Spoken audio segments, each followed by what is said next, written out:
हमारी जो सालाना आप कह लीजिए खपत है वो 4-4.5 टन सोने की है और हम 1 तोला भी जो है वो इंपोर्ट नहीं करते, लीगल चैनल से सारे का सारा स्मगल होता है। ये कितनी बड़ी कामयाबी है अगर इस सेक्टर को टैक्स नेट में हम ले आते हैं। बिस्मिल्लाहिर्रहमानिर्रहीम। अगर आपने मेरा इंटरव्यू सुना हो शाहजेब खानजादा के प्रोग्राम में, तो मैंने ही ये इंकशाफ किया था कि पाकिस्तान में 4-4.5 टन की खपत है और 1 तोला भी सोना पाकिस्तान में इंपोर्ट नहीं होता, और ये पूरे पाकिस्तान में ब्लैक मनी और नॉन डॉक्यूमेंटेशन का बहुत बड़ा जरिया है और हमें इस पे हाथ डालना पड़ेगा। और मुझे खुशी है कि मेरी जो तजवीज थी उसको सुना गया और वो उस पे अमलनामा शुरू हो गया है। देखिए, बात यह है कि 2 इसके मनफी पहलू हैं जो पहले हो रहा था।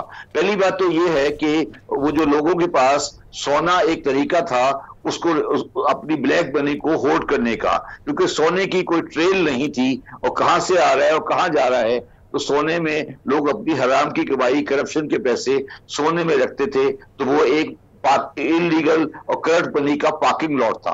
दूसरी बात ये थी कि सोने के हजारों लाखों ताजिर हैं, जब उन पे हम टैक्स के लिए एनफोर्समेंट करते थे तो वो जाके हमें ये कहते थे कि जनाब आप हमें क्रैकडाउन कर रहे हैं, मगर हमारे पास तो सोना हम जो लेते हैं वो सारा स्मगल्ड होता है, तो आप हम बताएं कि हम कहां से प्राइस ऑफ कॉटन सोना की लेकर आए। तो इस वजह से ये सारा मसला बहुत सीरियस हो गया। एक चीज और भी है शबर जैदी साहब, हमारे यहाँ जो टैक्स नेट के लिए दीगर सेक्टर्स हैं, हमारी उधर से भी रिकवरीज पूरी नहीं हो पाती हैं। हम आप ही के उस इंटरव्यू में और मुख्तलिफ इंटरव्यूज़ में आपने ये बार बार बताया है कि किस तरह से आपने ज़रूरी पैदावार से मुतालिक टैक्सेशन की कोशिश की, आपके पास 40 लोगों का वफ्द आ गया, आपने इसके अलावा टोबैको इंडस्ट्री की तरफ जाने की कोशिश की वहाँ, तो जो ऑलरेडी सेक्टर्स टैक्स नेट में हैं हम वहाँ से रिकवर नहीं कर पाते। एक नया सेक्टर हम कैसे चैनलाइज करेंगे और एक अनडॉक्यूमेंटेड इकोनॉमी को हम जब नहीं, आप मेरी बात नहीं समझे सर। देखिए, ये जो अनटैक्स होता है ना, इसका पार्किंग लॉट बंद करें तो खुद ब खुद टैक्स वाला बढ़ जाता है। देखिए, जो आदमी टैक्स नहीं देगा वो कुछ पैसे को आउट ऑफ बुक्स रखेगा, तो आउट ऑफ बुक रखेगा कहां वो? या वो सोने की शक्ल में रखेगा, या वो डॉलर की शक्ल में रखेगा, या वो नोट की शक्ल में रखेगा, या वो प्लॉट खरीदेगा। अगर आप ये चारों रास्ते बंद कर देना तो ऑटोमेटिकली डॉक्यूमेंटेशन बढ़ जाती है। ये लोगों को समझ नहीं आती। ये इकोनॉमिक्स का सब्जेक्ट है कि जो इलीगल मनी होती है, आप उसके पार्किंग लॉट जब बंद करते हैं तो खुद ब खुद डॉक्यूमेंटेशन आगे बढ़नी शुरू हो जाती है। अब आप देखें, जब आप क्रैक डाउन करेंगे तो आप देखेंगे कि डॉलर की कीमत बढ़नी शुरू होगी, कि लोग डॉलर में रखना शुरू करेंगे। तो हमारा ये प्लान है इंशाअल्लाह ताला, और आप देख रहे हैं कि सारी बातें वही हो रही हैं जो मैंने कहा था। एक्सचेंज कंपनी पे हाथ डालें, मैंने कहा है, जो अब मैं समझता हूं वो भी होगा कि 5,000 का नोट बंद करें, सोने पे क्रैकडाउन करें, प्लॉटों की ओनरशिप निकालें, फिर आप देखें कैसे पाकिस्तान सही हो जाता है। ये हमें पता है ना, हम इस काम को जानते हैं। तो ये जो आपने बात की है, ये उस तरह सही नहीं है आप जो समझ रहे हैं। जो हमारी कमजोरी है, जो सिविल एडमिनिस्ट्रेशन की कमजोरी है, उसका भी हमें अंदाजा है कि लेकिन इसमें आप जिन माफियाज की निशानदेही करते हैं, गुज़श्ता रात भी आपने जो ट्वीट की इस इक़दाम को खुशाइंद करार देते हुए आपने कहा कि आप अपने दौर में ये नहीं कर सके, तो आप खुद ज़्यादा बेहतर तरीके से समझते हैं कि बैरियर्स क्या हैं, रुकावटें क्या हैं, माफियाज कहाँ कहाँ बैठे हुए हैं। आप नहीं समझते इस वक्त जो कॉस्मेटिक मेजर्स हैं, इसके बाद ये माफियाज बड़े तगड़े? देखिए, मेरी बात सुने, आपने लफ्ज़ इस्तेमाल किया कॉस्मेटिक मेजर, ये सही लफ्ज़ नहीं है। देखिए, मुझे एक बात बताइए, आप लोगों को बड़ी परेशानी हो रही है, आप भी लगता है मुझे उसी ग्रुप में है, मुझे कोई चीज सही हो रही है, आप उसे कह रहे हैं कॉस्मेटिक मेजर है।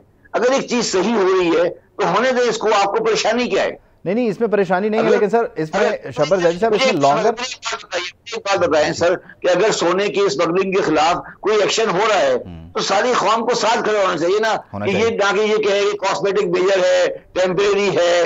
यानी एक आदमी चोरी कर रहा है, एक आदमी डाका डाल रहा है, तो उसको डाकू को कोई भी पकड़ रहा है और उसको सही कर रहा है, तो उसमें हम इतने जज्बाती क्यों हैं? या तो हम उसका मतलब है या तो हम चोर के साथ हैं, या हम सही करना नहीं चाहते हैं। नहीं, आपने फौरी तौर पर इल्जाम लगा दिया, ऐसा नहीं है। मैं आपसे पूछना ही चाह रहा हूँ कि यकीनी तौर पर इसमें जो माफिया इन्वॉल्व है वो भी स्ट्राइक बैक करता है। सर, आपको आपके ओहदे से जाना पड़ा था, आपके इख्तिलाफात हो गए थे, मैं पूछ रहा हूँ माफिया भी तो बहुत तगड़ा है। नहीं, मैं ये कह रहा हूं सर, मेरी बात सुने ना, मैं औहदे से जाना नहीं पड़ा, ये भी मैं आपको क्लैरिफाई कर दूं। मैंने औहदा इसलिए छोड़ा कि जब मैं इम्प्लीमेंटेशन में नाकाम हुआ तो मैंने छोड़ दिया। और मगर अगर आप दोबारा मेरे प्रोग्राम सुने तो मैंने बताया ना कि कौन सी जगह पर प्रॉब्लम आए। मगर आप कोई भी मेरे जाने से, मेरी जात से तो पाकिस्तान नहीं है ना यार। अगर पाकिस्तान में कोई भी इंसान आके उन चीजों को सही करे जिनकी मैं निशानदही कर चुका हूं, तो उसमें मुझे समझ ये नहीं आ रही कि लोगों को परेशानी क्या हो रही है। मुझे ये समझ नहीं आ रही, मैं इसको समझने से बालातर हूं। लोग इस वक्त तो डेफिनेटली तनकीद, इस वक्त आपको पता है एक जो माहौल बना हुआ है कि इस वक्त वो सिविलियन सुप्रीमेसी के मामला नहीं, मुझे एक बात बताइए ना सर प्लीज, आप मुझे बताएं, एक्सचेंज कंपनियां हवाले में इन्वॉल्व हैं, अगर उनको सही किया जा रहा है तो बिल्कुल नेगेटिव बात करने की जरूरत क्या है, मुझे समझाए ना जरा। नहीं, यकीनी तौर पर ये तमाम चीज़ें दुरुस्त होनी चाहिए। इसके अलावा आपकी क्या तजावीज़ हैं शबर जैदी साहब, आप क्या समझते हैं और कौन कौन से ऐसे सेक्टर्स हैं जो रह गए हैं और उस तरफ भी तवज्जो दे लेनी चाहिए? आपकी आजकल लगता है सुनवाई भी ज़्यादा हो रही है। देखिए, हमें चाहिए कि सारी दुकानों को रजिस्टर करें, आरतीओ को रजिस्टर करें। आरती और जो बाजारों में जो हमारी अशिया खुर्दनोश है, इसकी ट्रेड में मैं आपको मिसाल देता हूँ। आप मुझे बताएं कि जो गोश्त आप लेते हैं, बकरे का गोश्त या गाय का गोश्त जो भी हम लोग खाते हैं, मुर्गी का गोश्त, आप मुझे बताएं कि जब ये फार्म से जो जानवर निकलता है और कसाई की तक आपको मिलता है, इसमें असल मुनाफा है वो किसका है और वो क्या हो रहा है उसके अंदर। तो हमें ये कोशिश करनी चाहिए कि इस दरमियान से जो आरतीओं ने बदमाशी लगाई हुई है इस मुल्क के अंदर, और चाहे वो देखिए, आम आदमी का मसला ये नहीं है कि इकोनॉमिक्स की अमेरिकन इकोनॉमिक्स क्या कह रही है। आम आदमी का मसला ये है कि सब्जी, दाल, चावल, रोटी उसको किस भाव मिल रही है। अब मुझे ये समझा दे कोई आदमी कि लाहौर में जिस रेट पर टमाटर मिलता है, क्या लाहौर से 25 मील दूर या 30 मील दूर जहां टमाटर उगता है, क्या वही प्राइस है, या दरमियान में एक आड़तियों का जाली माल है जिनको सियासी प्रोटेक्शन हासिल है, जिसने पाकिस्तान को तबाही के धाने में पहुंचा दिया है। उसका कोई ताल्लुक इकोनॉमिक से, डिस्काउंट रेट से, इन बकवास से नहीं है। वो एक पाकिस्तान के माफिया है, वो कभी किसी को आगे नहीं आने देते और वो पाकिस्तान में बदमाशी का हिस्सा है। तो उनको अगर कोई आदमी क्रैक डाउन करेगा और उनको जाके उल्टा लटकाएगा, तो वो उसके साथ, हम पाकिस्तान के साथ खड़े। हमें पता है ना, हम इस इकोनॉमिक्स को जानते हैं, हमें पता है कि वो कौन लोग हैं, कौन से लोग के दरमियान में ये काम करते हैं। आप MNA MP की लिस्टें उठा लें और उनमें से पूछें। मैं आपसे ये पूछना चाह रहा था कि अभी तो इंतखाबात नहीं है, एक निगरान सेटअप है, लेकिन 6 महीने बाद जब मुंतखब हुकूमत आ जाएगी, यही तमाम लोग जिनकी तरफ आप निशानदेही कर रहे हैं, ये मुंतखब होकर असेंबलीज में आ जाएंगे, तो फिर इसीलिए मैंने वो कॉस्मेटिक का लफ्ज़ इस्तेमाल किया था कि फिर इस प्रोसीजर को रोकने की कोशिश करेंगे। मेरी बात सुने तो क्या हम ये कह रहे हैं कि हम इन चोरों को, इन बदमाशों को, इन लोगों को दोबारा पावर में लाएंगे और ये पाकिस्तान के 25 करोड़ अवाम को इनके रहमो करम पे छोड़ देंगे? क्या हम ये कोशिश नहीं कर सकते कि इस तरह के लोग मुंतखब नहीं हो और अवाम में शऊर आए कि असल मसला क्या है? यकीनन इसके लिए तो कोशिशें होती रही हैं, लेकिन at the end of the day इसी तरह के लोग पहुंचते हैं ना। आपने तो खुद इन लोगों को डील किया, फर्स्ट हैंड एक्सपीरियंस है आपका शबर जैदी साहब। मैं ऐसे ही कर रहा हूँ ना, मैं यही कह रहा हूँ ना। देखिए, इंसान को कोशिश करनी चाहिए और हर चीज की, अगर आप ये समझ रहे हैं कि यही लोग वापस आएंगे और इसी तरह की बदमाशी होगी, तो मैं शायद आपकी बात से एग्री नहीं करूं।